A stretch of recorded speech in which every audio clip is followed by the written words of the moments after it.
আপনি কি মনে প্রাণে বিশ্বাস করেন যে সংগঠনবিহীন একটা দল ক্ষমতায় আসতে পারে? বাইরের মানুষ এসেছে, রাইট। বিশেষ করে তৃণমূল থেকে। এইভাবে নেওয়াটা হয়তো ঠিক হয়নি। 19 থেকে 26 এই 5-6 বছর বিজেপি এক স্টেপও এগোলো না।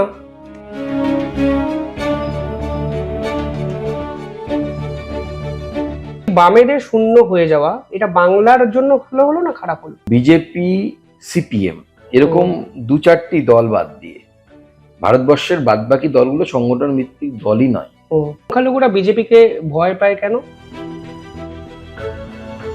বিজেপি কি সত্যি মুসলমান বিরোধী একটি রাজনৈতিক দল?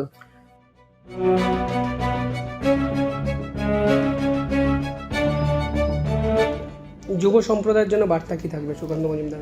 বুদ্ধদেব ভট্টাচার্যের মতো মুখ্যমন্ত্রী যারা মুসলিমদেরকে নিয়ে স্পর্শকাতর থাকতে সবসময়, তার স্টেটমেন্ট আছে সীমান্তবর্তী মাদ্রাসাগুলোতে ভারত বিরোধী কার্যকলাপ হচ্ছে। আমরা শিল্পপতিদেরকে আবার বাংলামুখী করতে চাই। ক্ষমতায় এলে মুখ্যমন্ত্রী কে হবে?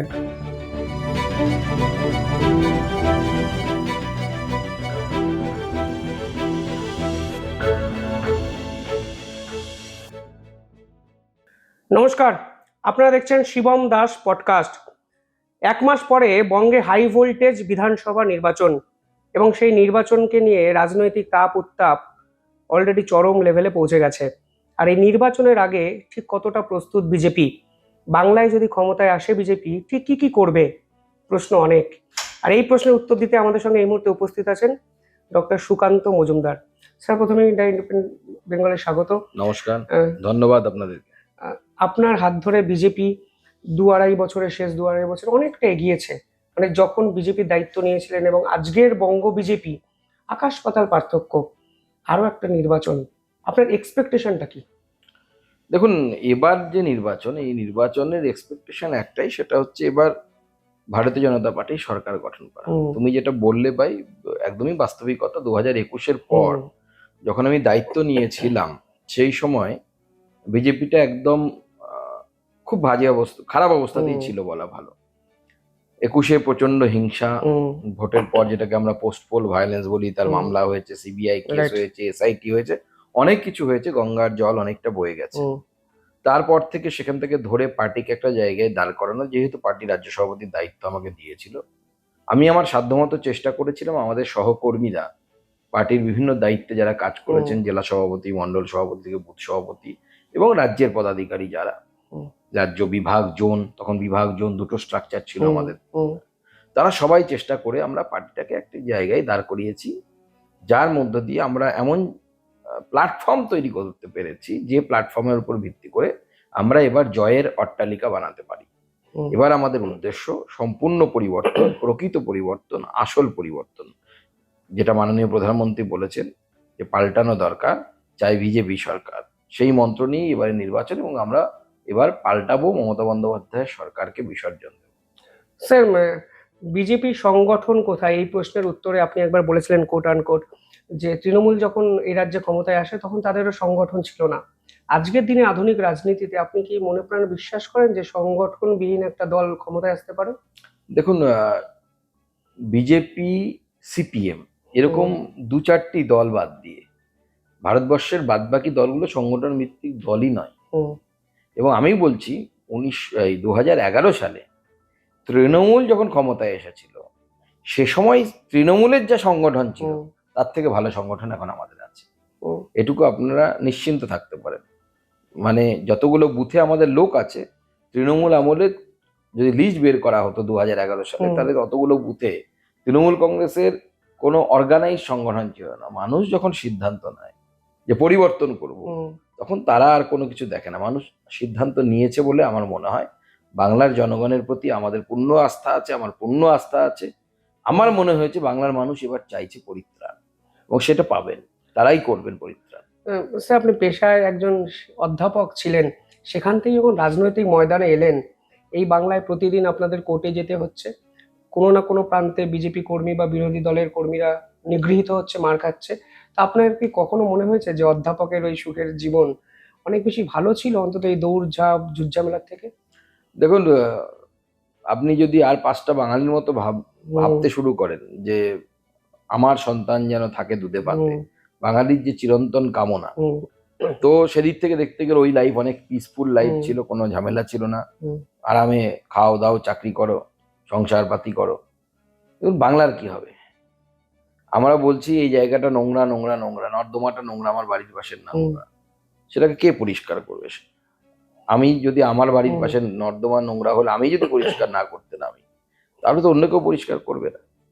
তো সেরকম আমার পশ্চিমবঙ্গের অবস্থা খারাপ। তাতে যদি আমার পিসফুল লাইফ, দুপুরে ঘুমানো, তারপরে অফিস যাওয়া, হ্যাঁ, রবিবার ছুটির দিন মটন খেয়ে, মটন কষা খেয়ে ঘুমো, সবাই যদি আমরা এই কাজটাই করি, তাহলে অন্যান্য কাজগুলো করার লোকের অভাব হবে। সেজন্য আমার কোনো আফসোস নেই যে ওই শান্তির জীবন বা আরামের জীবন বলা ভালো, সেটা ছেড়ে আমি এই জীবনে এসেছি। তাতে কোর্ট কাচারি, হসপিটালাইজড হওয়া, এবং আমি রাজনীতিতে আসার পরেই প্রথমে জীবনে হসপিটালাইজড হই, তার আগে আমি কোনো হসপিটালাইজড হই। তো আমি যা সিদ্ধান্ত নিয়েছি সেই সিদ্ধান্ত এখনো আমার মনে হয় যে আমি ঠিক সিদ্ধান্ত নিয়েছিলাম। লড়াই চলছে, লড়াই জারি আছে, এবং এই লড়াই পরিবর্তন করেই তারপরে ছাড়বো। স্যার, বাড়ির লোকেরা কিছু বলেনি? আপনার স্ত্রী, আপনার 2 সন্তান আছে, কন্যা সন্তান, তারা মিস করে আমার বাচ্চা মেয়েটি খুবই বেশি মিস করে, বড়টিও মিস করে, কিন্তু ও বোঝে, বড়টি বোঝে, ছোটটি বুঝতে পারে না, এখনো বুঝতে পারে না ইন দ্য সেন্স যে বাবা কেন চলে যায়। তার কাছে এর কোনো উত্তর নেই। তো অন্যদের বাবাদেরকে দেখে সাথে থাকতে, তো যখন আমি যাই বাড়িতে, তো আসার সময় খুব ও মানে যাবি না, ও তুই তুই করে বলে, এরকম বলে। কিন্তু দেখুন, কিছু না কিছু তো ছাড়তে হয়, তবেই কিছু পাওয়া যায়। এবং আমাদের পাওয়াটা এবার একটাই পাওয়া, একটাই চাওয়া, পশ্চিমবঙ্গের পরিবর্তন, যে পরিবর্তন পশ্চিমবঙ্গকে আবার সোনার বাংলা বানাবে। স্যার, আপনার যে ব্যাকগ্রাউন্ড, অন্তত প্রফেশনাল যে ব্যাকগ্রাউন্ড, আপনার মেন্টালিটি তো একটা অন্য স্তরে ছিল। সেখান থেকে এবং রাজনীতির কঙ্কালসার চেহারাটা দেখলেন, মানসিকভাবে কতটা নিজেকে অভিযোজিত করতে হলো আপনাকে? দেখুন, খারাপ লাগে না রাজনীতিতে এত আপস এন্ড ডাউন? দেখুন, রাজনীতিতে একদম ভিন্ন একটি ক্ষেত্র। তো কিন্তু আমার যেটা মনে হয়, আমি বরাবরই যেটাতে বিশ্বাস করি, রাজনীতিতে বা রাজনৈতিক ব্যক্তিত্বরা, তারা তো মঙ্গল গ্রহ থেকে আসতে পারে না। আমাদের সমাজ যেরকম হবে, রাজনৈতিক ব্যক্তিত্ব সেরকমই হয়। আমেরিকান সমাজ যেরকম, সোসাইটি যেমন, আমেরিকান রাজনীতিকরা সেরকম হয়। ওদের কোন রাজনীতিবিদ হাফ প্যান্ট পরে রাস্তার মধ্যে ঘুরতে পারে, আরো অনেক কিছু করতে পারে, যেটা আমাদের সমাজে অ্যাকসেপ্টেড না, আমরা সেটাকে নিতে পারি না। সেরকম কানাডার সংস্কৃতি যেরকম, সেরকম সেখানকার রাজনীতিবিদরা, বাংলাদেশের সংস্কৃতি যেরকম, বাংলাদেশের রাজনীতিবিদরা সেরকম হন। তো স্বাভাবিকভাবে সমাজেরই প্রতিচ্ছবি রাজনীতিতে থাকে। রাজনীতি একটি পার্ট, সমাজের অংশ। তো সেটা আলাদা কিছু নয়। সমাজকে যদি ঠিক করতে, আমার সমাজ একটা বিরাট, আমাদের অনেক জায়গায় বলা আছে যে সমাজ হচ্ছে ঈশ্বরের রূপ। তাতে বিভিন্ন ধরনের মানুষ আছে, তো তাদের সবাইকে নিয়েই সমাজ। এবং কোনো একটাকে আমি ভালোবাসবো আর কোনো একটাকে ভালোবাসবো না, এটা তো হতে পারে না। তো সেই সমাজের প্রত্যেকটা অংশই আমার ভালোবাসার অংশ, এবং সেটাকে নিয়ে সেই সমাজকে পরিবর্তন করে আমাদের সেই লক্ষ্যে পৌঁছানো, যে লক্ষ্যের মূল উদ্দেশ্য হচ্ছে পরম বৈভবশালী ভারতবর্ষ তৈরি করা। পরম বৈভবশালী ভারতবর্ষ, যেটাকে হয়তো আমরা গোল্ডেন এজ অফ ইন্ডিয়া বলে হিস্ট্রিতে পড়েছি, গুপ্ত যুগ, সেই সময়টা। কিন্তু ভারতবর্ষের আরো ইতিহাস আছে, যে ইতিহাস বলছে ভারতবর্ষের আকর্ষণে গোটা পৃথিবী থেকে মানুষ এখানে আসছে। সেই জায়গায় যদি ভারতবর্ষকে পৌঁছতে হয়, তাহলে বাংলাকে ঠিক করতে হবে। কারণ বাংলা, আমি মনে করি বাংলা হচ্ছে বৌদ্ধিক রাজধানী ভারতবর্ষের। তো যে কোনো সমাজের বা যে কোনো মানুষেরই, আমাদের বুদ্ধি যদি ঠিক না থাকে, আমার বাদ বাকি হাত পা সব ঠিক থাকলো, আমার কাজে লাগবে না। তো ভারতবর্ষের বৌদ্ধিক রাজনীতি পশ্চিমবঙ্গ, সেই পশ্চিমবঙ্গকে ঠিক হওয়া অত্যন্ত প্রয়োজন। বৈভবশালী পশ্চিমবঙ্গই তৈরি করতে পারে বৈভবশালী ভারতবর্ষ। স্যার, আমি জিও পলিটিক্স নিয়ে পড়াশোনা করতে করতে আপনার একটা স্পিচ দেখছিলাম অনলাইনে, আপনি দিয়েছিলেন আমেরিকায় যারা প্রবাসী ভারতীয় সম্ভবত ছিল, একটা কনফারেন্সের টাইপের। আমি সেই যে স্পিচ আপনার শুনেছি, তারপরে বাংলার রাজনীতিতে সুকান্ত মজুমদার যে কথাবার্তাগুলো বলে, আকাশ পাতাল পার্থক্য। মানে যখন আপনাকে নিয়ে যারা কমেন্ট করছেন, প্রেস কনফারেন্স করছেন শাসক দলের, তারা যখন আপনার উদ্দেশ্যে কিছু তীর ছোড়ে, কখনো কি মনে হয় যে এরা কারা আমার নামে বলছে? মানে আপনি তো ওই লেভেলে নামতে পারছেন না, ওনারা ওই লেভেলে উঠতে পারছে না, ফলে পার্থক্যটা তো অনেকটা। দেখুন, আমি যেরকম বললাম না, রাজনীতি সমাজেরই একটি অংশ, প্রতিচ্ছবি। তো সমাজের বিভিন্ন স্তর যেরকম আছে, এক একজনের বৌদ্ধিক স্তর, কালচার, এডুকেশন এক এক রকম হয় সমাজে, Right. সেরকম রাজনীতিতেও তাই। হুম, রাজনীতিতেও নেতার স্তর থাকে। হুম, তো ঠিক যেমন কুকুর আমাদেরকে কামড়ালে হুম, আমরা ইঞ্জেকশনই নিতে পারবো, কুকুরকে তো কামড়াতে পারবো না। হুম, সেরকম রাজনীতিতে এই ধরনের কিছু নেতা আছে যারা অনেক কিছু বলেন, হুম, তাদেরকে আমরা তাদের লেভেলে নেমে বলতে পারবো না। তারও বলার স্টাইল আছে, আমি কাউকে ছাড়ি না, হুম, সবাইকে বলি। হুম, যেদিন আমাকে চ্যালেঞ্জ করা হয়েছিল, বলা হয়েছিল আই সুকান্ত হয়, পরের দিনে আমি মোটরসাইকেল নিয়ে পৌঁছে গেছিলাম। হুম, তো যে পিচে খেলতে চাই সেই পিচেই খেলতে পারবো। হুম, হ্যাঁ, কতটা খেলবো, কতটা বল মারবো, 6 মারবো, সেটা তো আমার উপরে। হুম। এবং যে ধরনের বল হবে সেই ধরনেরই উত্তর হবে, যদি বাউন্সার হয় হুকও হবে। স্যার, আপনি রাজ্য সভাপতি হওয়ার পর যদি সংখ্যা তত্ত্বের হিসাব দেখি, বিজেপির আসন সংখ্যা কমেছে। যদি শতাংশের হিসাব দেখি, ব্যালেন্সড হয়ে আছে, কমেনি বাড়েনি, একই জায়গায় আটকে আছে। এইটাকে আপনি কিভাবে দেখেন, এবং আপনার সাইকোলজি কি বলে, বিজেপি এগোলো না পিছলো? দেখুন, বিজেপি আমার মনে হয় একই জায়গাতে আছে। হুম, সংখ্যার দিক থেকে আমরা হয়তো একটু পিছিয়ে গেছি। সংখ্যার খেলা, কখনো সিপিএম এর ভোট হুম, এদিক থেকে ওদিক হয়ে যায়। আপনি মনে করে দেখুন যে আমরা যত শতাংশ ভোট পেয়েছি, একটা সময় বাংলার রাজনৈতিক পরিস্থিতি যখন কংগ্রেস এখানে জীবিত ছিল, হুম। এখন তো কংগ্রেস কোমায় চলে গেছে কতদিন মোটামুটি। আগের কথা বলছেন সেটা? ধরুন 2011-র সময় যে হুম, সিনারিও ছিল, হুম, বা 2009-8 এই সময় যে সিনারিও ছিল, এই শতাংশ ভোট পেয়ে সরকার গঠন হতো। হুম, এখন যেহেতু বাইপোলার হয়ে গেছে পুরোটা, একদিকে তৃণমূল একদিকে আমরা, হুম, স্বাভাবিকভাবে আমাদের বেশি পার্সেন্টেজ অফ ভোট সিকিওর করতে হচ্ছে, তবে আমরা গিয়ে সেখানে সরকার করতে পারছি। ভারতবর্ষের অনেক রাজ্যেই 38% ভোটে সরকার হুম। গঠন হয়, আমরা 38-এর কাছাকাছি রাইট। আমরা ভোট পাচ্ছি। এবং আমাদের গত লোকসভাতে 19-এ ছিল সম্ভবত 40% কাছাকাছি হুম, ভোট, আমাদের এবার লোকসভাতে হয়েছে 39% কাছাকাছি হুম, ভোট। তো মোটামুটি আমরা একই জায়গায় আছি। হুম, আর সিপিএম এর ভোট কাটা না কাটার উপর কিছুটা সিটের তারতম্য হুম, লক্ষ্য করা যায়। তো বিজেপি, তার আমার মতে বিজেপি 19 সালে যে জায়গায় পৌঁছেছিল, আমরা তার কাছাকাছি জায়গাতেই আমাদের যে স্ট্যান্ড বলুন বা গ্রাউন্ড বলুন, সেটা হুম। হোল্ড করে আছি আমরা। স্যার, 19 থেকে 26 এই 5-6 বছর বিজেপি এক স্টেপও এগোলো না। কারণটা আইডেন্টিফাই করার চেষ্টা করেছেন? না দেখুন, এক তো বিজেপি এগোয়নি এরকম নয়। হুম, বিজেপি যেটা হয়েছে, 19-এর পর আমাদের পার্টিতে প্রচুর বাইরের মানুষ এসেছিল, রাইট। বিশেষ করে তৃণমূল থেকে। সেটা সেই সম্ভবত সেই সময় এইভাবে নেয়াটা হয়তো ঠিক হয়নি। হুম, সেই জন্য যে অগ্রগতিটা হয়েছিল, আবার আমরা সেখানে ফিরে গেছে। ফিরে গেছি।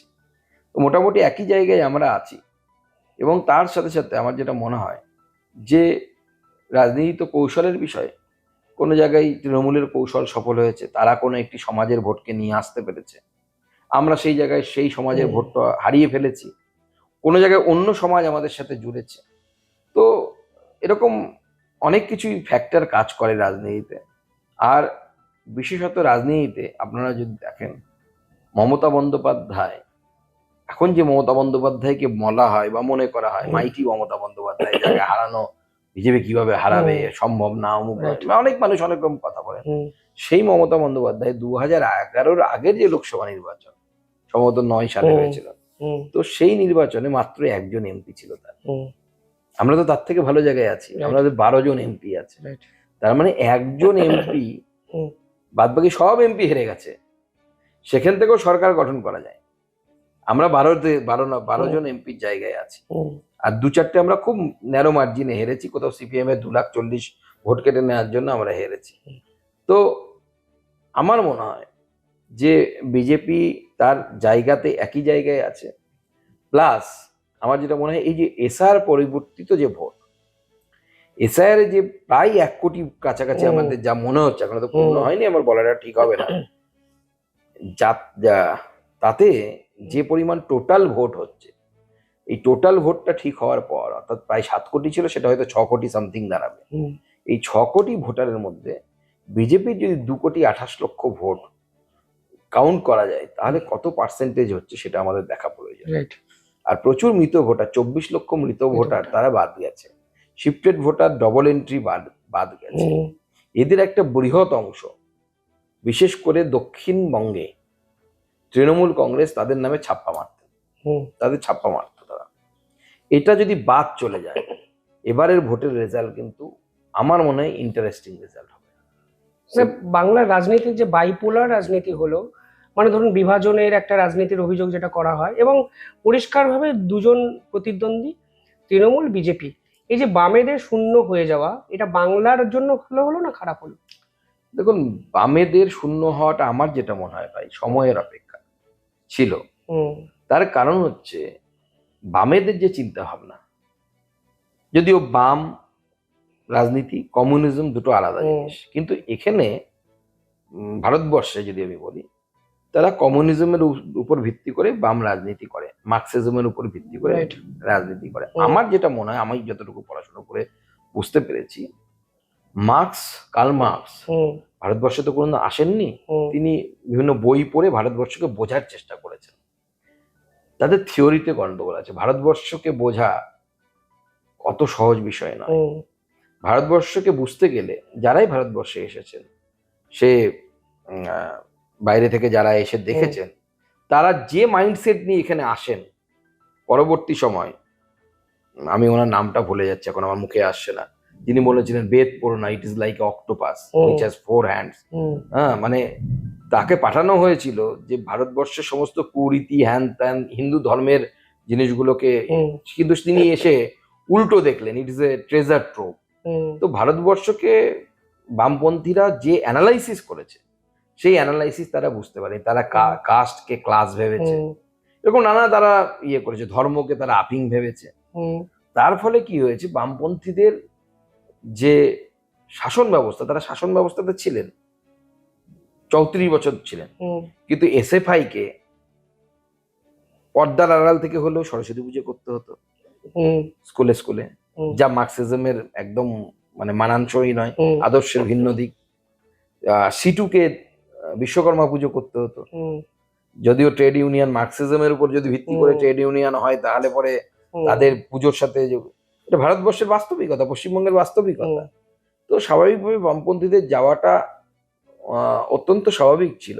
তবে আমার মনে হয় যে বামপন্থীদের ভোট যদি এখন থাকতো ইনট্যাক্ট, তাহলে বিজেপির কোন জায়গায় থাকতো সেটা নিয়ে একটা দু রকমের ভিন্ন মত আছে। একটা মত বলে যে বিজেপি অস্তিত্ব হয়তো এতটা শক্তিশালী হতো না, আবার যদি মুসলিম ভোট বামপন্থীরা পেতেন, তাহলে বিজেপি এতদিনে ক্ষমতায় চলে আসতো। দুটোই হ্যাঁ, দুটোই। আপনি কোনটা বিশ্বাস করেন? দেখুন, দুটোই সম্ভব। রাজনীতিতে কোনো বিশ্বাসের উপর থাকতে হয়। রাজনীতিতে ডেটার সাথে অ্যানালাইসিস করা যায়। রাজনীতিতে আগে থেকে প্রেডিকশন করা খুব কঠিন। রাজনীতি হচ্ছে হওয়ার পর সেটাকে স্টাডি করা যায়, ঠিক ইতিহাসের মতো, যে এটা হলো, এর কারণ এটা, এর অ্যানালাইসিস এটা বেরোচ্ছে। কোনো স্পেকুলেশনে যাওয়া উচিত না। তবে ট্রাইপোলার যদি লড়াই হতো, তাহলে আমার মনে হয় এই মুহূর্তে বিজেপি ক্ষমতায় আসতো, এখানে বিজেপি ক্ষমতায় থাকতো। মানে আপনি এটা ভাবছেন যে বামেরা অনেক বেশি সংখ্যালঘু ভোট কাটতে সক্ষম হতো? বামেদের কাছে কিছু সংখ্যালঘু ভোট যেত, অনেক না হলেও কিছু যেত, যদি বামেদের অস্তিত্ব থাকতো। কারণ সংখ্যালঘুরা মমতা বন্দ্যোপাধ্যায়ের প্রতি বীতশ্রদ্ধ, মমতা বন্দ্যোপাধ্যায়কে তারা ভোট দিতে চান না। তাহলে অল্টারনেটিভ একটি জায়গা থাকা দরকার যেখানে তারা ভোট দিতে চাইবে। বিজেপিকেও তারা ভোট দিতে চায় না, তাদের সেখানে ট্যাবু আছে। তারা বিজেপির প্রতি যেইভাবে বলি না কেন আমরা, তাই সে বিজেপির প্রতি অতটা বিশ্বাসশীল নয়। তো কিছু মানুষ দেন, অবভিয়াসলি কিছু মানুষ দেন, আমি সেটা অস্বীকার করছি না। আমিও লোকসভাতে কিছু মানুষের ভোট পেয়েছি, সংখ্যালঘু মানুষেরও ভোট পেয়েছি।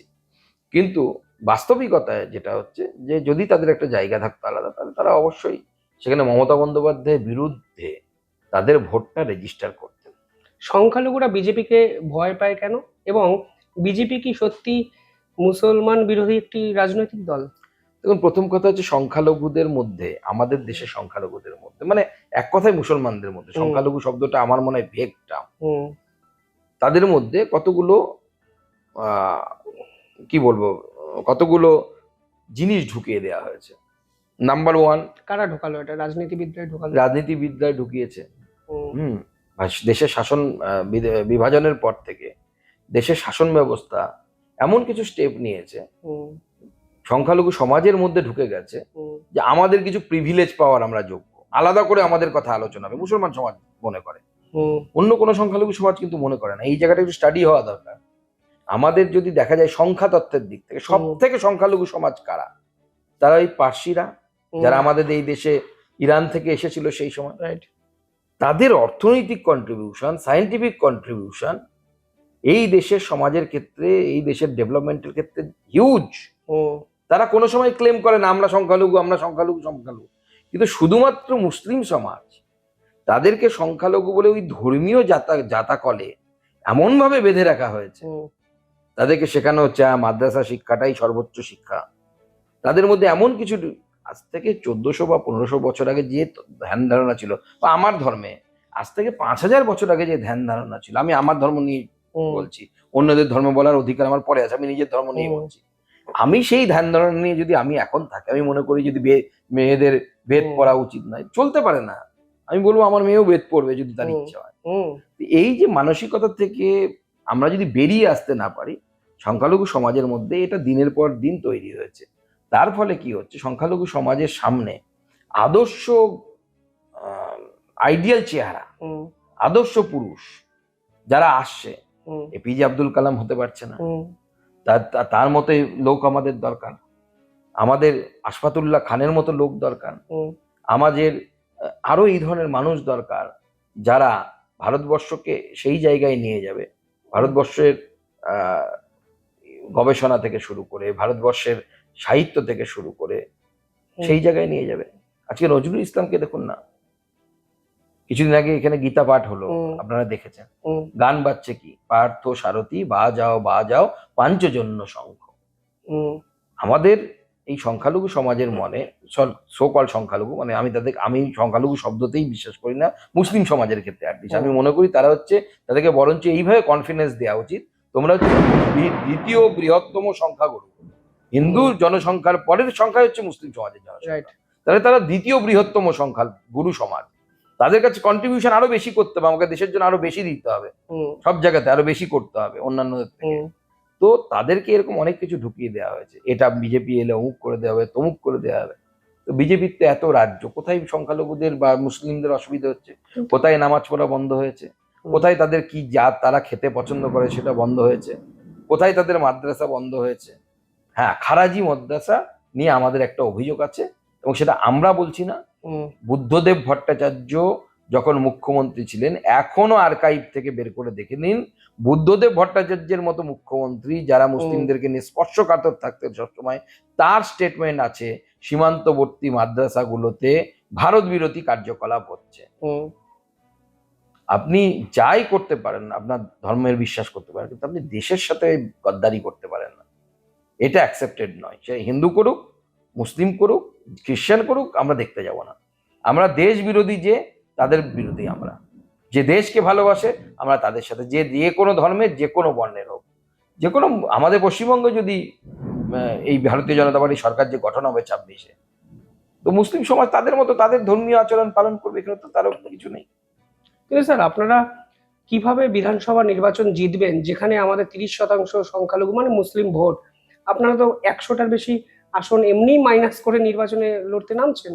দেখুন, আমাদের 294 এখানে বিধানসভা আছে, তার মধ্যে আমার যেটা মনে হয় 80 থেকে 90টি বিধানসভা নির্বাচনে বিধানসভাতে সংখ্যালঘুর একটা ফ্যাক্টর।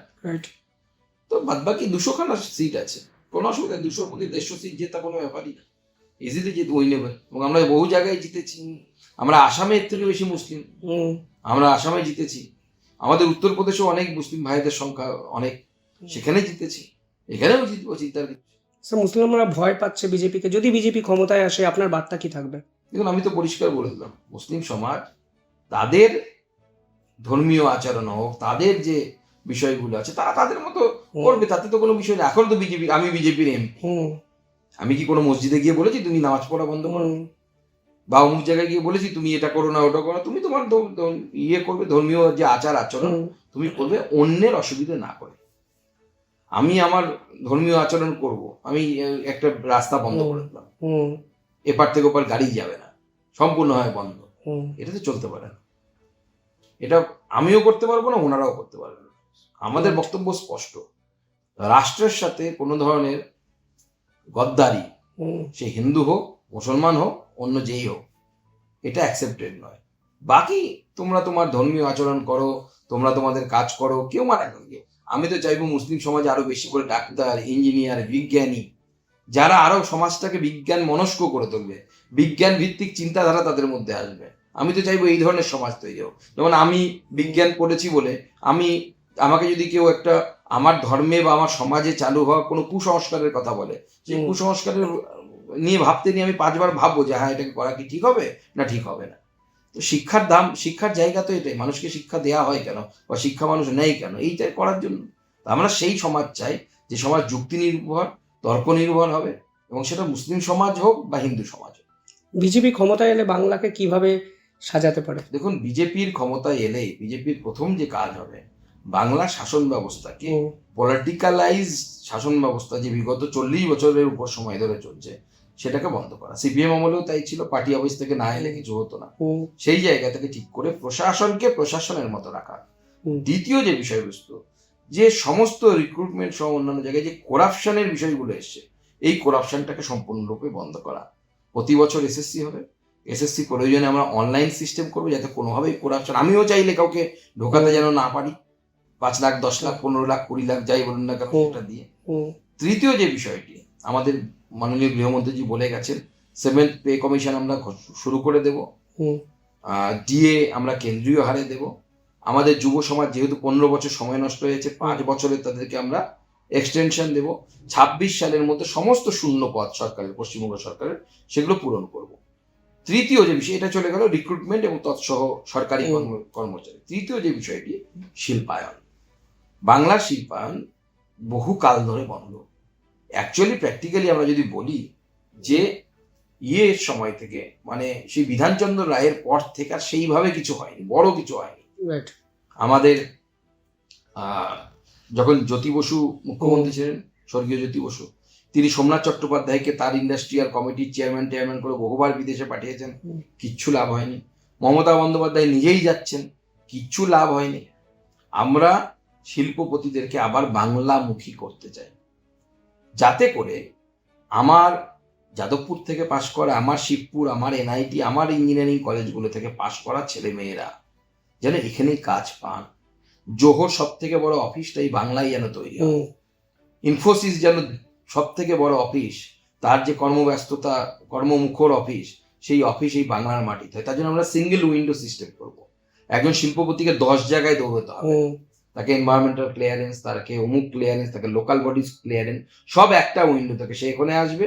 এই লাল টেপের যেটাকে বলে, লাল ফিতের, হ্যাঁ রেড টেপ বলে যেটাকে, সেই জায়গাটাকে আমরা শেষ করব। এবং আমরাও ঠিক ভাইব্রেন্ট গুজরাটের মতো প্রতি বছর প্রবাসী বাঙালিদেরকে নিয়ে এবং অন্যান্য শিল্পপতিদেরকে নিয়ে আমরা ভাইব্রেন্ট বেঙ্গল বা ওই নাম অন্য নামে কোনো আমরা একটি মানে এই ধরনের প্রোগ্রাম করবো, যেখানে গোটা ভারতবর্ষ থেকে, গোটা বিশ্ব থেকে শিল্পপতিদেরকে নিয়ে এসে এখানে কর্মসংস্থানের ব্যবস্থা যাতে আমরা। মুখ্যমন্ত্রীও চেষ্টা করছেন বিশ্ব বাণিজ্য সম্মেলন। মুখ্যমন্ত্রীকে কেউ বিশ্বাস করে না, মুখ্যমন্ত্রীকে শিল্পের ব্যাপারে কেউ বিশ্বাস করেন না, কোনো শিল্পপতি বিশ্বাস করেন না।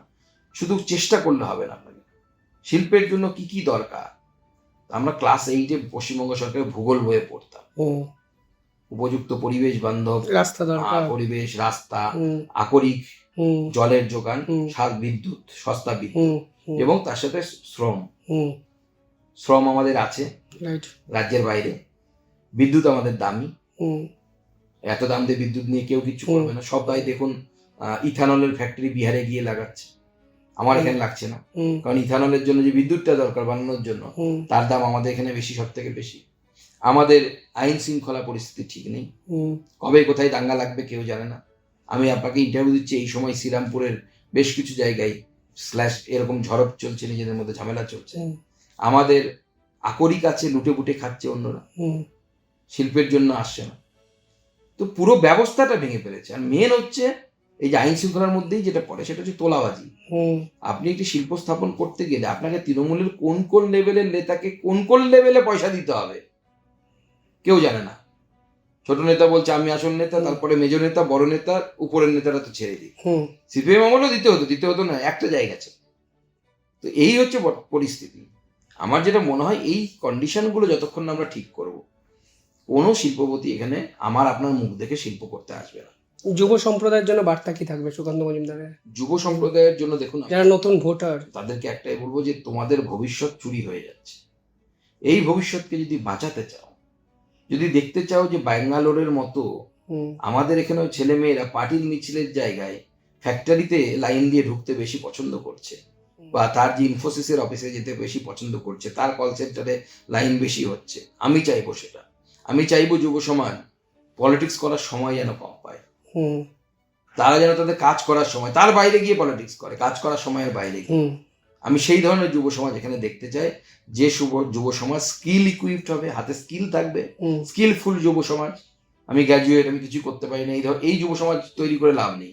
স্কিলফুল যুব সমাজ, যার হাতে স্কিল থাকবে, হুম সেই যুব সমাজ আমরা তৈরি করতে চাই এবং তৈরি করবো আমরা। নতুন শিক্ষানীতি সেটাই বলছে, ন্যাশনাল হুম এডুকেশন পলিসি 2020।